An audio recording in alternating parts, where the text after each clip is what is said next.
ambition yi nga xam moom la Sénégal am ci match boobu. Aïcha. Pour le match, bon, on est venu ici, on sait, ça va être un match vraiment difficile parce que les deux équipes, chacune veut la première place et nous, on est venu pour chercher cette première place. Le Burkina, c'est une équipe qui lâche pas, qui se bat, qui sont forts dans les duels. Ils ont pas mal de joueurs connus. On l'a vu sur le dernier match au Sénégal où on prend un but à la dernière minute. Donc c'est pour ça que je dis que c'est une équipe qui a un bon mental. Après voilà, c'est pour ça que ça va être un bon match. On sait qu'on est chez nous, donc on va tout donner. On sait que ça va être un match difficile et on a notre public ici aussi et on va travailler pour les satisfaire. Comme vous avez dit, il y a beaucoup de Sénégalais aussi. Donc moi personnellement c'est la première fois que je viens au Mali, donc j'ai aucune idée de comment demain ça va se passer. Ce qui est sûr c'est que voilà, on fera un appel aux Sénégalais qui veulent nous soutenir. Ça sera avec grand plaisir. Après nous sur le terrain on va donner. moom mooy le Malawi donc du coup foofu noonu mën na tey def un calcul par rapport à cette rencontre là ba pare dem jouer ji son va-tout ci dernier match sachant que tey même si le Sénégal tey bu defee match nul am benn résultat bi. il faudra que mu marque plus que le Burkina Faso ci dernière rencontre yu tey pour mën a tey assurer li nga xam moom mooy sa première place sinon marquer beaucoup plus de buts et puis espérer un résultat négatif du Burkina face au Malawi ce qui est tey ji improbable. Alors dama dégg le coach Pape mu ne ce sera un match difficile si ban aspect lay waxee ni que match bi dina metti. Ouais, parce que joué nañ d'abord ak tey jii à domicile on a fait match nul Burkina tegal ñu opposition sachant que équipe am bi amoon na li ci manqué woon. tey le Burkina récupère tous ses hommes loolu benn la deuxièmement bi moom mooy c'est une rencontre boo xam ne nii c'est le Sénégal qui a obligation d'aller chercher résultat foofu noonu le Burkina n'est pas obligé d'abord de faire le jeu.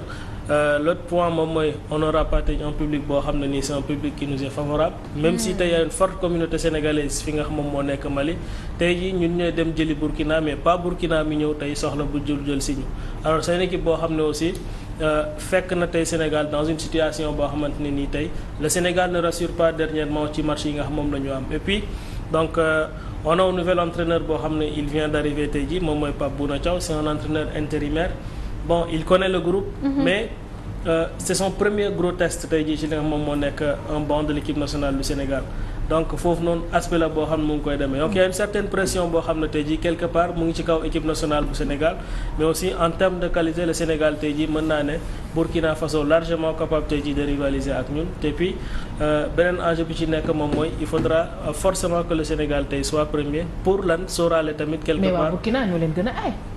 Pas vraiment. Pourquoi Burkina gën ñooy parce que tey jii le Sénégal quoi qu'on puisse dire instant champion mu ngi ci ñun ba léegi Burkina n'a pas encore gagné.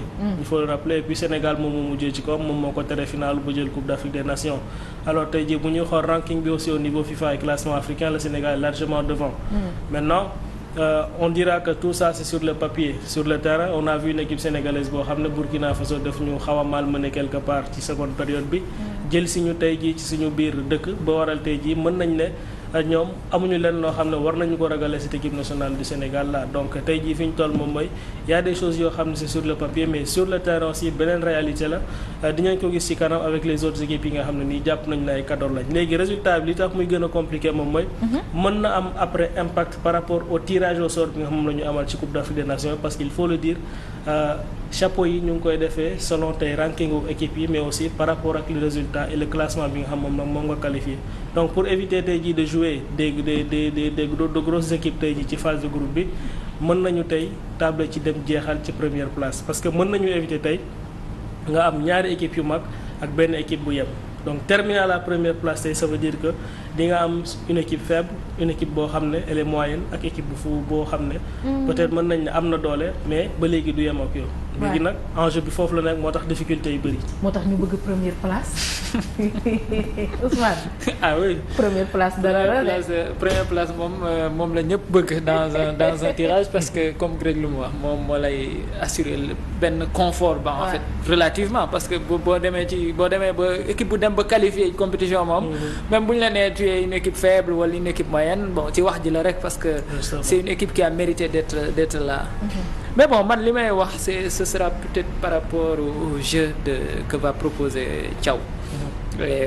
ba pare peut-être ci interpeller Greg par exemple tey jii récemment on a vu c'était son premier match mais il avait fait fort bon il a changé de jeu comme je l'avais dit 5 trucs le truc de 5 3 5 2 2 5 3 là 3 5 non c'est un 5 3 2 5 3 2 3 5 2 lañ doon 3 5 2 voilà on est passé à 4 2 3 il a changé de système il a joué avec 3 milieux de terrain de métier yoo xam ne voilà ils vont gérer la liaison entre l'attaque et le milieu et la défense je pense que tey jii Sénégal identité boobu la war retrouver par rapport ak Aliou Cissé lu mu doon jouer c'est ça qui va nous permettre de comme je l'ai toujours dit man football si tu mailles pas bien le territoire match yi day metti da ngay sonn boo seetloo ce qui nous a valu les matchs nuls là avec Aliou Cissé c'est que on a très mal terminé les matchs dernière minute yi gars yi dañuy bàyyi parce que on a da ngay défendre le beaucoup li ngay défendre ci jeu bi day bëri te doo attaquer maintenant tu tiens pas le ballon récemment on a bien tenu le ballon je pense que man ci sama gis-gis si cette voie-là qu'on doit continuer c'est-à-dire mieux tenir le ballon mieux gérer les jeux pour nga mën a voilà dominer il faut dominer parce que déjà on a une équipe qui est capable de dominer. Ousmane na rupture am ci football bi. ci daan ne rupture amaloon noonu ça revient tey jii à parler d'animation. parce que ba léegi beneen def bi Pape Thiaw am moom mooy Sénégal d'ailleurs dafa yàgg a terminer les depuis Cissé dañuy terminer éliminatoire yi avant qualifié avant la fin l'autre chose moom mooy on a toujours terminé premier. Pour l'instant le Sénégal n'est pas encore premier ci éliminatoire des na 2 journées muy tey. mais ça c'est le travail d'Aliou Cissé. Oui mais c'est Pape Thiaw qui est là actuellement. Aliou Cissé il a commencé c'est à lui de terminer d'ailleurs c'est lui qui a qualifié l'équipe moom Pape Thiaw donc il est en train de finir léegi par rapport ak animation bi ngay wax bon mën naa ne que ce soit le 3-5-2 le 4-2-3 ou le 4-4-2 tey aucun système n'est défaillant dans le football animation offensive bi ak défensive bi loolu mooy problème bi et puis je te rejoins ci benn affaire moom mooy on prend des buts en fin de partie donc c'est juste pour te sortir une statistique moom mooy tey 75 voire 80% ci buts Sénégal di jël on les prend toujours entre la 75e et la 90e minute donc c'est une stat boo xam ne am na fi maintenant Pape Thiaw comme on le dit tey il est arrivé tey fekk une sélection boo xam ne nii ñu ngi woon ci pente bu négative il est arrivé tey jii yàlla suturaal ko mu am une équipe bu mel nii Malawi l'équipe la plus faible du groupe joué une double confrontation il est arrivé il a fait li nga xam moom moo ñu manqué woon moom mooy il a marqué plus de 2 buts ci match lu gëjoon am depuis ñu jógee coupe du monde joué match amical contre le Cameroun alors bi ñu jógee ci loolu noonu li ñuy wax moom mooy il a gagné il a ramené la confiance il a changé quelque chose dans la tanière mais tey jii c'est le gros test parce que Pape Thiaw qu'on le dise il n'a pas encore joué tey jii face à un gros calibre une équipe boo xam ne dem na ba ci dernier carré Coupe d'Afrique des Nations tey nag il a les épaules il a en charge l'équipe bon Thiaw Sakhir boobu noonu ngay wax justement moom la ñuy xaar. il a le Thiaw Sakhir voilà rapidement. bon pour man ce sera un match facile pour. ouais c'est différent dinaa expliquer pour ay ñëpp la plupart. N'oublie pas que le Burkina a renouvelé son équipe non je veux dire par exemple cadre yi nga xamante ne renouvelé mais cadre yi nga xamante ne que soit mu nekk Mohamed Koné wala les frères Traoré yooyu yëpp du ñu jouer parce que dañu blessé donc te ñoo gën a féroce. ñoo gën les frères Traoré kañ lañ koy sélection non mais comment dire Bertrand Traoré moom mooy capitaine mooy c'est le capitaine. ñëwatuñu sélection. mais toi il faut non il faut revoir dernier match bi moom mise à jour la dernier match bi il a marqué. Kalla Bertrand Traoré il a marqué. Ah bon? Dernier match waaw. xam nga ci loolu. il faut fact-checker ça. non loolu kii la comment ça s'appelle loolu frein la. ba pare aussi tamit beneen troisièmement. mooy depuis presque près de 20 ans. Burkina Faso dóorul Sénégal. donc loolu tamit c'est depuis près de 20 ans. ça veut pas dire que. non je veux dire que bon statistique. ñoom tamit am nañ jom tuuti bëgg nañu gagner Sénégal. mais je veux dire non psychologiquement on a l'avantage. non on a l'avantage depuis près de 20 ans Burkina Faso dóorul Sénégal te pour mun loolu c'est une bonne chose à prendre en compte.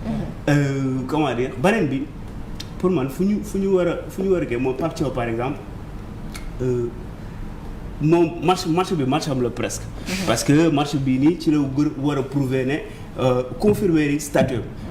et puis peut-être foofu interrogation yi ci classement bi moom mooy entre les ailes quoi. Krépin Diatta boobu mu ngi ñëwaat ak comment dire Jacobs dafa blessé du jouer te loolu interrogation la. Donc eli daal nañ ko. contrôler voilà nañ ko contrôler xool mbaxam parce que apparemment même équipe lay doon même équipe bi ñu tegoon contre Malawi même équipe pratiquement moom lay doon sauf que ñaari eli foofu la interrogation yi nekk pour moi. donc suñ ko contrôler rek peut-être boobu dinañ mën a même pour man je table pour la victoire du Sénégal largement parce que Burkina Faso équipe non Burkina Faso mënuñu gagner ce match. d'accord on attend de voir justement alors on verra après. ñu bàyyi la nga joxe tableau programme du jour. bon ak li ci topp. mën nañoo gagner Pape Malick ñu préciser parce que football la kenn xamul fi muy dem. N'oublions pas que le Sénégal ne garde pas de bons souvenirs du Mali. Récemment avec les U23 bi ñuy ñàkk Coupe d'Afrique bi fu ñu ko ñàkkee woon c'était au Mali en février 2002. non on joue pas contre le Mali. Je sais je parle du pays d'abord. non on va jouer au Mali. Sénégal mais Sénégal Mali on était au même pays. non je parle du pays je dis le Mali Sénégal gardé wu ci ay bons souvenirs. Que ce soit en 2002 bi ñu ñëwaatee avec les U23 on a battu le Mali ici bi ñu demee Mali dañ ñàkk donc c'est une terre boo xam ne bon yaa ma gën a xam. ça nous réussit pas. alors on passe Ousseynou Diagne ak li nga xam moom moo nekk. Sénégal première équipe bu nga xamante ne c'est une grande équipe mu demee finale c'était au Mali donc voilà ça c'est une bonne chose. bon justement alors on passe au programme Ousseynou Diagne bu fekkente ni mën nañu accompagner donc pour revenir tey ci continuité li nga xam ne moom moo nekk tey ji lii di éliminatoire Coupe d'Afrique bi donc il faudra dire que tey am na yeneen nation yoo xam ne ñoom ñoo war a dugg également en jeu gis nga le Sud-Soudan tey dina recevoir ñi nga xam ñoom ñooy le Congo bu ñu ci jógee la Guinée équatoriale déjà qualifiée je vais expliquer pourquoi après moom dina recevoir tam les Fennecs d'Algérie. Gis ngeen également des équipes comme le Libye dinañu dugg également en jeu Tunisie pareil boog Madagascar foofu tam en jeu am na fa kii di Nigéria ak beneen tam c'est une rencontre très attendue Niger ak ñi nga xam ñoom ñooy Soudan Malawi ak Burundi loolu moom dugg na tam ci groupe bi nga xam ne moom mooy le groupe du Sénégal alors loolu moom moo bokkoon te ci li nga xam moom moo nekkoon le programme du jour alors il y a des rencontres yoo xam ne jot nañu ko jouer également hier ba léegi ci loolu la ñuy des on passe au groupe G bi nga xam ne tam ñoom jot nañu jouer démb le groupe G bi nga xam ne tey ji mënees nañ ci gis non tey la ñuy jouer donc la Côte d'Ivoire en première place avec ses 7 points gis nga c'est très serré puisque c'est la Zambie qui se retrouve deuxième tey ji la Sierra Leone amoon na opportunité démb jaxasewaat groupe bi mais malheureusement dafa def tey ji li nga xam moom mooy un match nul ci kanamu équipe bi nga xam ne moom moo nekk le Tchad donc cela relance le groupe donc enjeu bi tey jii moom mooy entre la Côte d'Ivoire et la Zambie à 2 points d'écart c'est la Côte d'Ivoire qui se déplace Côte d'Ivoire bi ñàkk son match keroog ci kanamu Sierra Leone donc en cas de résultat positif tey jii ci Zambie donc les choses seront jouées donc la Côte d'Ivoire avec un match nul elle sera assurée tey jii dem jouer li nga xam moom moo nekk cette Coupe d'Afrique là mais attention parce que en cas de victoire de la Zambie tey jii Sierra Leone mën na relancer waat par rapport à la dernière journée ci match bi nga xam ne dina ko jongante alors on passe à l'autre groupe moom mooy le groupe J bu ñu koy xool foofu le Cameroun est déjà qualifié mais le Cameroun démb dafa def li nga xam moom moo nekk un match nul face à équipe bi nga xam ne moom moo nekk l'équipe classée dernière de ce groupe là puisque on le dit Kenya moom moo nekk troisième donc Zimbabwe ak Namibie ñoom ñoo ci desoon Namibie Cameroun def ko gagné woon difficilement ci premier match bi démb dañu témboo 0 but partout moom mooy nekkoon nag démb li nga xam ne ñëpp ñu ngi ko doon waxtaane ce qui témoigne aujourd'hui de la dure réalité tey jii des matchs parce que les Cadors souffrent énormément face à ces équipes là yi nga xam ne elles sont toujours en train d'évoluer en bloc bas donc enjeu bi ci des moom mooy entre Zimbabwe ak ñi nga xam ne ñoom ñoo nekk waa Kenya parce que ñoom ñooy daje donc tey jii en cas de victoire du Kenya les choses seront relancées parce que dernière journée on aura une finale Aïcha. Merci beaucoup Grégoire ñu jaajëfal la bu baax a baax et nous souhaitons une très bonne chance à nos Lions yàlla may leen ndam. Merci beaucoup ñu tàggatoo rapidement. Groupe F fallait souligner pour moi c'est très important avec le Ghana xam c'est une grande équipe mais bon peut-être du qualifié wu. Voilà. Ce n'est plus une grande équipe. 2 points en 4 matchs. C'est très pauvre donc le métier ne me torop quoi. Aujourd'hui ils vont jouer avec l'Angola donc on va voir. Et l'Angola les avait battus ci première journée bi donc. ça m'a fait très mal parce que dañuy participer Coupe d'Afrique boobu il faut que grande équipe yëpp participer mais bon Ghana voilà. C'est dommage le Ghana li daloon Sénégal bi ñuy dem Bata moo ko dal c'est-à-dire am na effectif bu gën a rëy biir Afrique mais Ghana tey amul une équipe donc difficulté boobu la am. Enchaîner les défaites et les matchs nuls parce qu'on rappelle bu Ghana qualifié wul ça fera plus de 20 ans yoo xam ne nii donc histoire lay doon parce que depuis 20 ans et quelques Ghana dafa yàgg a qualifié Coupe d'Afrique des Nations donc lii une première lay nekk. Aïcha merci beaucoup en tout cas ça a été un immense plaisir Grégoire merci beaucoup ñu bàyyi la nga tàggatoo ak waaw di joxe rendez-vous Aïcha li nga xam moom moo nekk ëllëg rek ci matinale ba léegi. On te retrouve ci flash bi. Justement dans quelques minutes. Aïcha. ça a été un plaisir. Plaisir partagé Aïcha. couleur bu si biir couleur. bàyyi jàpp da ngaa mën a tooñ sa couleur yi ko gën a bëri. Ousmane ñaari merci couleur rek laa am benn la sax parce que bleu kese laa si. Ousmane merci bon man la def wujj quoi. doo moroomam. ñu ne nii yàgg seeku yéenay kii nii ci ay costume. Merci Pape, on te retrouve dans la mi-journée. Ouais, mi-journée à 11h30. Inch'Allah. Merci à toute l'équipe de la matinale. Jaajëfal leen bu baax a baax. Merci à Ousseynou. Au niveau de la régie, 10h, vous aurez le flash d'information avec Grégoire. 11h30, retrouvez Sister Maria et Pape Mali. Quant à l'équipe matinale, ñu jox leen dig daje ba ëllëg inch'Allah jaa ngeen jëf.